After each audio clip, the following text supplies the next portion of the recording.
What is going on, guys? It is Bucky and welcome to another fantastic tutorial, and this is actually the 8th intermediate Java tutorial.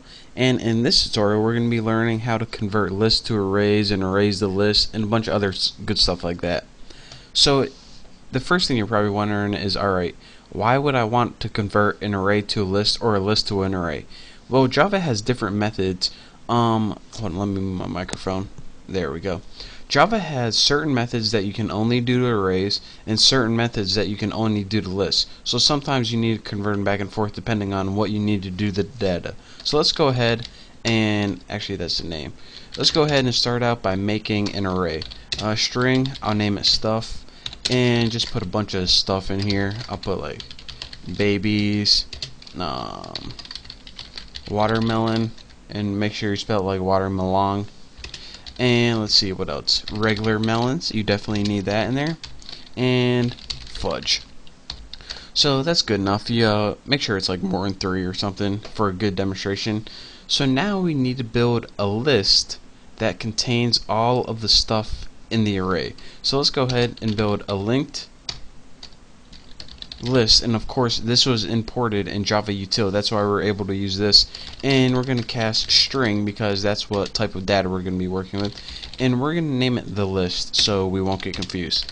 And it's going to be new linked list, and just go ahead and type string again, and for a parameter go ahead and put arrays.asList, and asList is a built-in method, and for the parameter it takes what array you want to treat as a list, and this is that stuff one that we just made.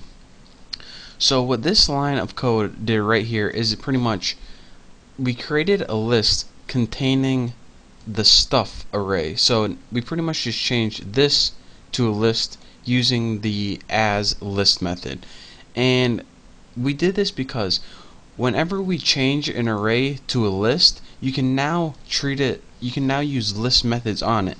So if you try to use list methods or collection methods on this array, you can't because it's not a collection. So that's why we had to change it to a list.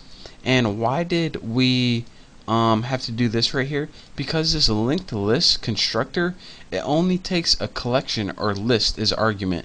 So we had to change this to a list, and we can't just pass it an array in here. So now that we use as list, it pretty much looks at it as a list, and then we're able to pass it in as an argument. So if you got that down, then you should be good for the next part of the tutorial. That's probably the most confusing thing. Pretty much change it to an list, or actually make it view it as a list and pass it in as an argument. Simple enough. And now what we can do is we can use list methods on this new list. So now we got a list and an array, which is pretty much the same exact thing. So let's put the list dot add pumpkin. There we go. Make sure you spell it totally wrong because we don't care. And now what we can do is we can add other list methods.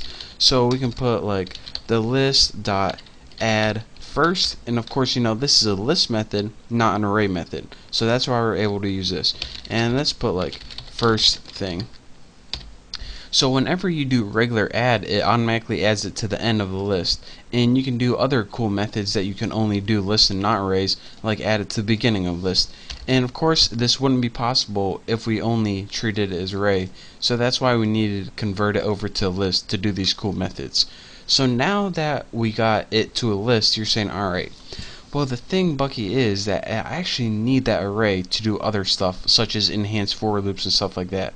Well, the cool thing about this is, once you're done treating it as a list and doing all the stuff you want to do, you can actually convert it back to an array. So let's go convert back to an array, little comment right there. And now go ahead and type the array that you already made, stuff, and now we want to set it equal to the list. And in order to convert a list to array, we use toArray method right there. And what this does is it takes the list that you're working with right here and converts it to an array. So parameters, go put new string and put the list dot size, and this is going to be the size of your array is equal to the size of your list. Obviously you probably want to do this every single time. So now you converted your list back to an array. So here we have an array, here we converted it to a list, then we did some cool stuff to the list. Now with our new and improved list, we converted it back into an array called stuff. Don't believe me? I'll print it out. So let's go ahead and put for string x as stuff, and this is pretty much just looping through the array. System out, I hate that little insert thing, printf, and for our parameters let's go ahead and just put something real easy, string and x. So what this is going to do is pretty much just print out our array. So okay, and it says first thing, babies, watermelon, melons, fudge, pumpkin. So again, it took this original one, babies, watermelons, melons, fudge, which is here, baby, watermelon, melons, fudge, and it added a first thing to the beginning and a pumpkin at the end. And again, it did that while it was a list, and then it converted it back to an array. So that is how you can convert arrays to lists and lists back to an array, depending on how you want to treat it, what methods you want to use on it. And by using this technique, you can take a collection of data and you can use both array methods and list methods on it. So I mean, with this information, the whole world of lists and array is in your hands. Feel the power, feel the burn. Thank you for watching. Don't forget to subscribe, and I'll see you next tutorial.